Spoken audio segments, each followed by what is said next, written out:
นกอีลุมพี่น้อง2 ตัวอยู่เนี่ยแต่ตัวนึงมันบินไปแล้วกินนี่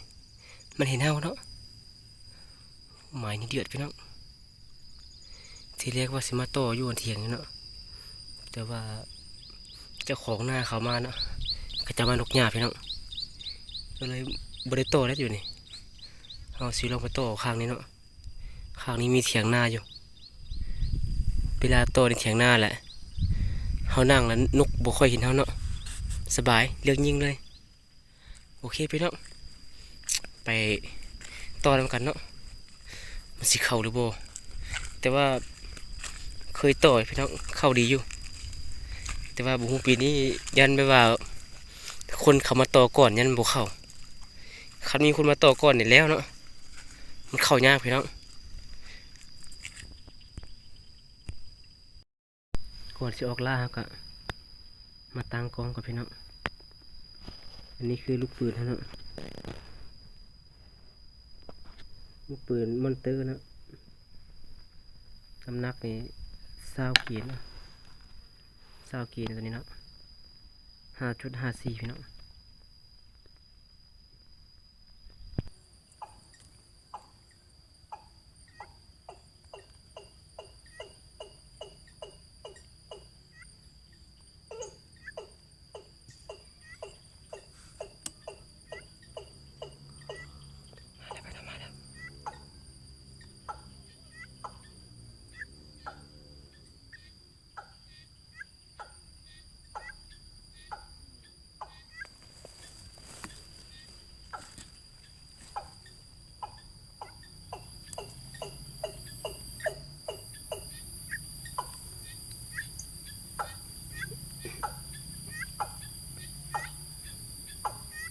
โอ้ปูเข้าพี่น้อง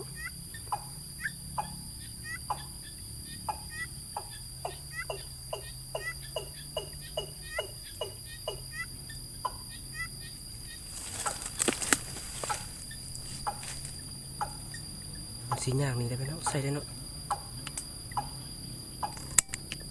ใส่ไก่ได้เนาะเฮ้ยหยุดแม่โอ้ยข้าม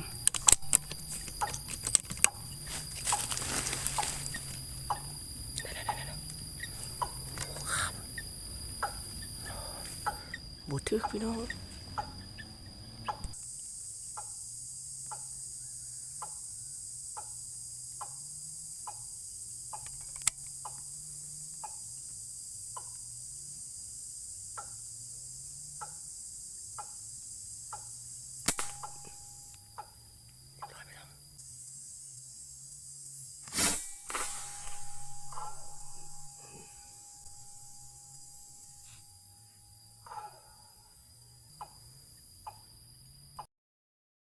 ไม้นี่เข้า2 ตัวพี่น้อง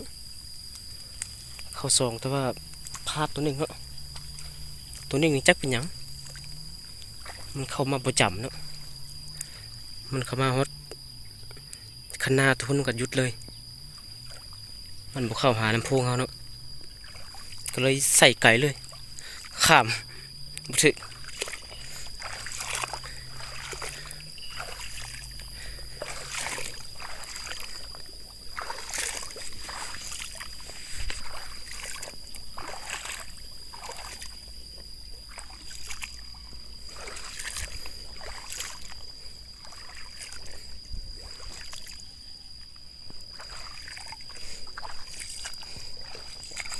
ตัวนี้เข้าเลยเนาะเข้าเอิกเลยตัวนี้จอดเลย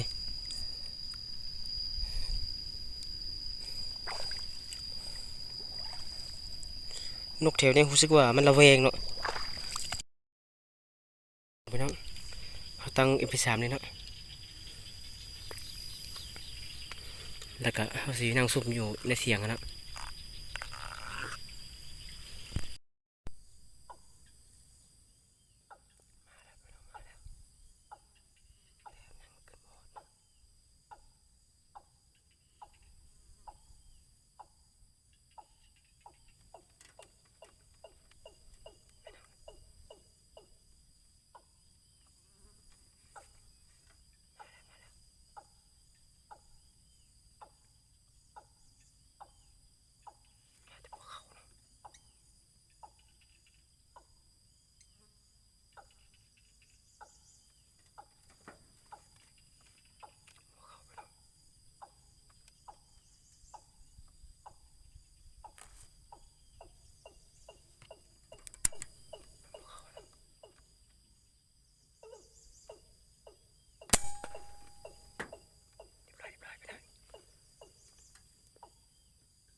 ใส่ไก่เลยพี่น้องถึกเนาะแต่ว่าจะอยู่บ่อยู่บ่ฮู้มันบ่ยอมขึ้นมาหาลำโพงเขาเนาะนี่ลำโพงเขาอยู่นี่บ่ยอมขึ้นมามันไปอยู่เจให้หน้าเขาเนาะอยู่เจให้หน้าบ่ขึ้นมาก็เลยตัดสินใจใส่ไก่เลยแต่ว่าถึกเนาะเดี๋ยวไปซอกน้ำกันพี่น้อง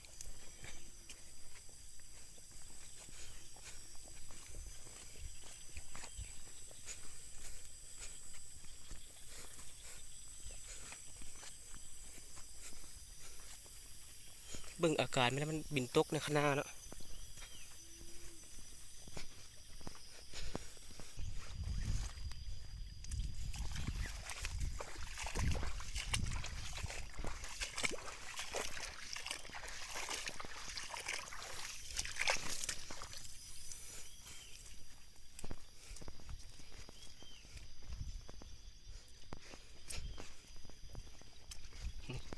มันบินลงมาเรื่อยๆพี่น้อง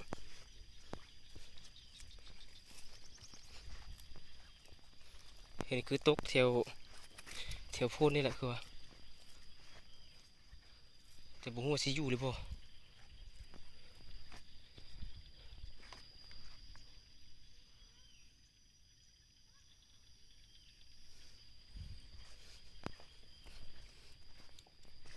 ยังบ่อยู่โอ้เห็นแล้วเห็นแล้ว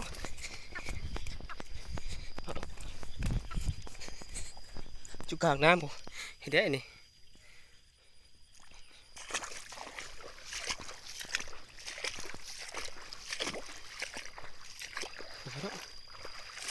ยังลอยน้ำเสืออีกแล้ว